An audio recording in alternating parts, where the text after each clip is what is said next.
happy to take questions. Last night the superintendent One moment. posted. Go ahead, Mr. Chikat. Last night the superintendent posted a video and suggested that as a result of that meeting they saw no reason to contact law enforcement, that there was no danger. Have you seen his video that was posted to YouTube last night? And is there any thought you could share on that based on what you said today? I viewed portions of it and was briefed on the contents of the video. Were there any missteps by the school? Should they have reported right away to law enforcement after seeing those images? Any individual who had the opportunity to stop this tragedy should have done so. The question is, what did they know, and when did they know it? I've laid out the facts that were sworn to this afternoon and are the basis for the charges here. Did you have a question? Yes. You said, we need to do better than needs to be changed to prevent tragedies like this. It's extremely rare for parents to be charged in school shootings. Are you trying to set a new standard, or is the evidence simply overwhelming in this case? I have tremendous compassion and empathy for parents who have children who are struggling and at risk for whatever reason. And I am by no means saying that an active shooter situation should always result in a criminal prosecution against parents. But the facts of this case are so egregious. Reading this document, looking at it, reading the words, "help me," with a gun, blood everywhere. This doesn't just impact me as a prosecutor and a lawyer, it impacts me as a mother. The notion that a parent could read those words and also know that their son had access to a deadly weapon that they gave him is unconscionable, and I think it's criminal. It is criminal. Did the parents act as straw buyers for their son who was underage and not allowed to own a firearm in Michigan? I believe that the facts probably indicate that that's the result, but that would be a federal charge, and if that's appropriate to make that, then I'm confident that they will. Question? What level of responsibility do you expect from parents in situations like this? Well, again, I don't think that this is a unique or unusual interpretation. When you give your child access to a deadly weapon, when you indicate that you're buying a weapon and you sign that it's for yourself, yet clearly based on the statements of the shooter, the statements of mom, that was his gun. And then we have the searching of ammunition. We have mom saying, at least you didn't get caught. We have the next morning drawing essentially almost explicitly what he was about to do. I mean, I expect parents and everyone to have humanity and to step in and stop a potential tragedy. Are they in custody already? I'm not going to make a comment on that. Can you give us some more detail on the meeting between the parents and the school? You said they're resistant to having their son pull out of class that day. Hours later he went on to do the shooting, and there was no communication from the parents that he may have access to a handgun and may be in possession of a handgun after they had been publicly on social media. I can confirm what I just stated, which is that they did not indicate to school officials or to their son and inquire about the whereabouts of the gun or the existence of the gun, to my knowledge. So the school pushed to have him removed, and they were resistant. Can you give us more detail on that? I'm not aware. I can't comment on that at this time. The school, he was not removed from the school. He was returned back to class with his backpack, where we have reason to believe the gun was stored in the backpack. Did you have a question right here? Did school officials ask the inspector about character questions about whether the child had officially had a weapon? Not that we have been advised, no. Do you know if between the first incident and the second at the school, the two teachers and whoever were each aware of what had transpired? Like the teacher number 2, was that teacher aware of what happened on day 1? Was it prior day? I can't speak to that. I don't know. And the other thing I have is for the families. Have you briefed them on what your investigation has found, specifically with the school?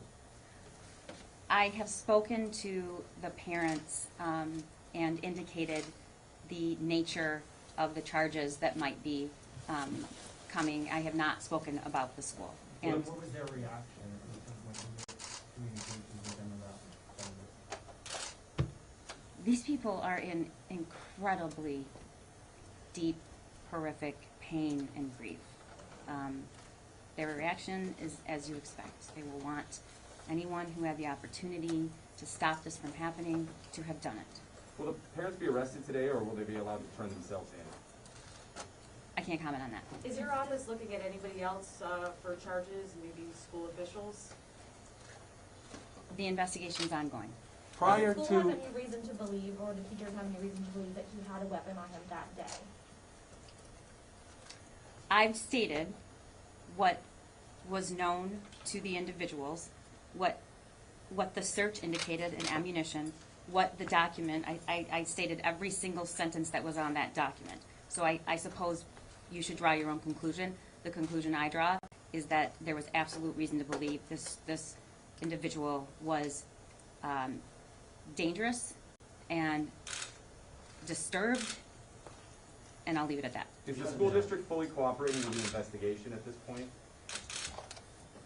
I haven't conducted the investigation, so I can't say. Prosecutor, prior to the shooting, did the district superintendent's office know about the issues that happened in the high school? Did it stay at the high school, or did someone in the high school actually go to the superintendent's office or the administration and say, this is what we have going on? I don't have any information about that Thank you. at this time. Hindsight being what it is, how is this young man allowed to go back to class, given the circumstances you've described, the severity you're talking about? You mentioned it's still under investigation, and they're victims too. I'm not trying to assess blame, but yet they let him back in class with this type of severity. How does that happen?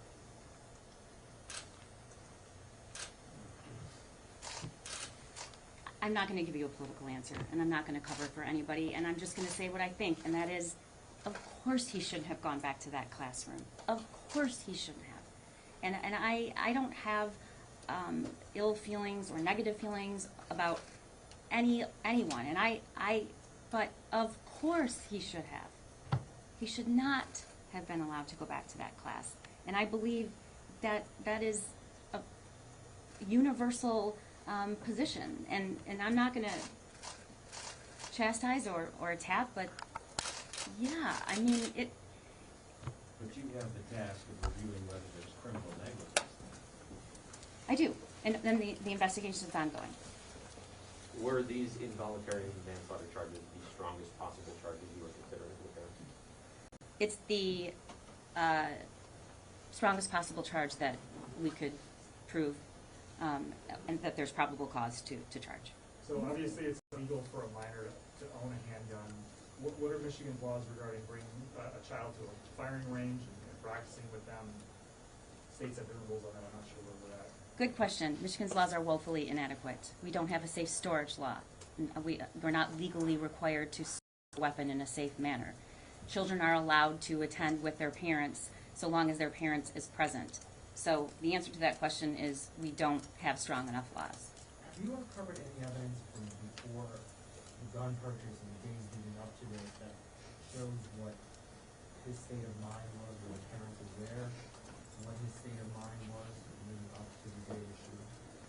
There's evidence about state of mind prior to that day. I can't comment on it, and it is not related to the allegations that we're making at this time. Yes. Prosecutor. Any of the teachers injured in the shooting, one of the teachers who made any of the complaints? I don't believe so, but I can't say that for certain. Prosecutor, how long was the plot? You described it as premeditated. How long had it been meditated?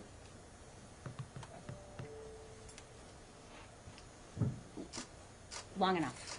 Long enough. Prosecutor, could the gun shop be... 1 second. Go ahead. You said that at one point the father became aware that the gun was missing. Is there any indication that he might have known the gun was missing before the shooting or during or before that meeting with the principals? Upon hearing that there was an active shooter on that day, Mr. Crumbly drove straight to his home to look for his gun.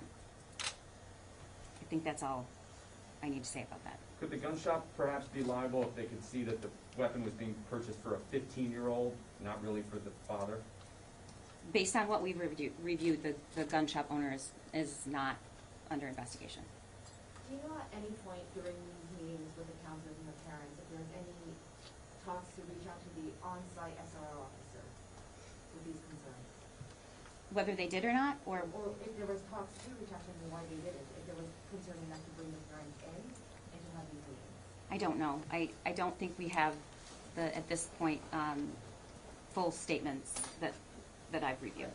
A lot of, we've been here now for a few days and talked to law enforcement and sheriff people, and people are really angry at the school. I mean, obviously there's issues with the parents, but there is a lot of anger with the school.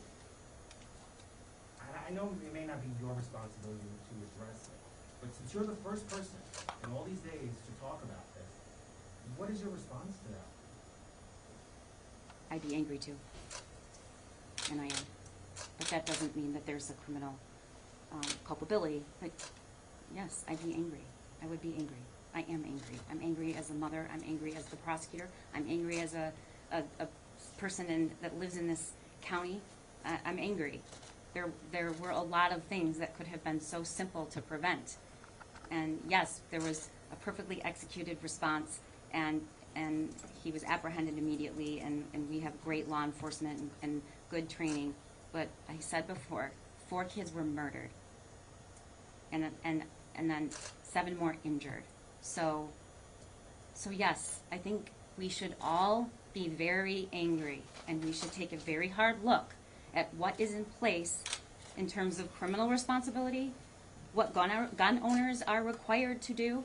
And again, I will say this every single hour on the hour, and I think that I have. I am not here to say that people shouldn't own guns. I know a lot of people who own guns, but they do so responsibly. And it's your responsibility, it's your duty to make sure that you don't give access to this deadly weapon to somebody that you have reason to believe is going to harm someone. And it is our position that on that morning, particularly that morning, but also the day before, but that morning, looking at that drawing, it's impossible not to conclude that there was a reason to believe he was going to hurt somebody. Prosecutor, have you been given any explanation as to why the school resource officer was not included in that meeting that morning at the school? I don't have any information. Can I ask you? Yes. Thank you. Mm-hmm. Can you confirm the date that the suspect was searching about ammo on his phone? It was the day before the shooting. Okay. And can you confirm the name of the gun shop where they shot it? They bought the gun? It was Acton. And then one more question. You said 2. Were classes were they on Zoom the day leading up to Thanksgiving, and was that related to this threat? I can't speak to that. I know that there were in-person classes on that day. Thank you very much. Thank you. Thank you, everyone. Thank you.